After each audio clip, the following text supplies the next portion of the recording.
வணக்கம் விகீதா. அதாவது தஞ்சை கும்பகோணம் மாநகராட்சி எல்லைக்குட்பட்ட சோலையப்பன் தெரு, வளையப்பேட்டை மேட்டுத்தெரு பகுதியில் சுமார் 48 ஏக்கரில் பயிரிடப்பட்டிருந்த வாழை, கரும்பு, தீவனப்புல் முழுவதும் மழை நீரில் மூழ்கி அழுகி வீணாகக்கூடிய சூழ்நிலையில் உள்ளது.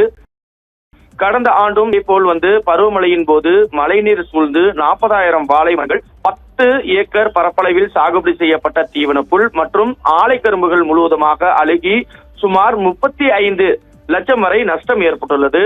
அப்போதே வாய்க்கால்களை தூர்வாரி தரும்படி கும்பகோணம் மாநகராட்சி மற்றும் நீர்வளத்துறை அதிகாரிகளிடம் விவசாயிகள் கோரிக்கை வைத்தும் வாய்க்கால்களை தூர்வாராததால் தற்போது பருவமழை தொடங்கிய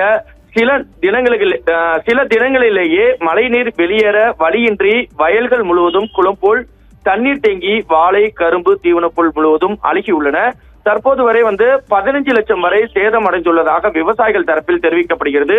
இது குறித்து சம்பந்தப்பட்ட நீர்வளத்துறை மற்றும் மாநகராட்சி அதிகாரிகளிடம் விவசாயிகள் புகார் அளித்தும் மழைநீரை வடிய வைக்க எந்தவித நடவடிக்கையும் எடுக்கவில்லை என விவசாயிகள் தரப்பில் குற்றம் சாட்டப்படுகிறது.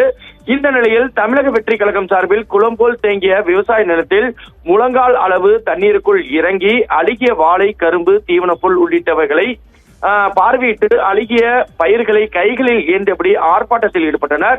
அப்போது தமிழக அரசுக்கும் கும்பகோணம் மாநகராட்சி மற்றும் நீர்வளத்துறைக்கு எதிராக கண்டன கோஷங்களையும் எழுப்பினர். நிக்கிதா,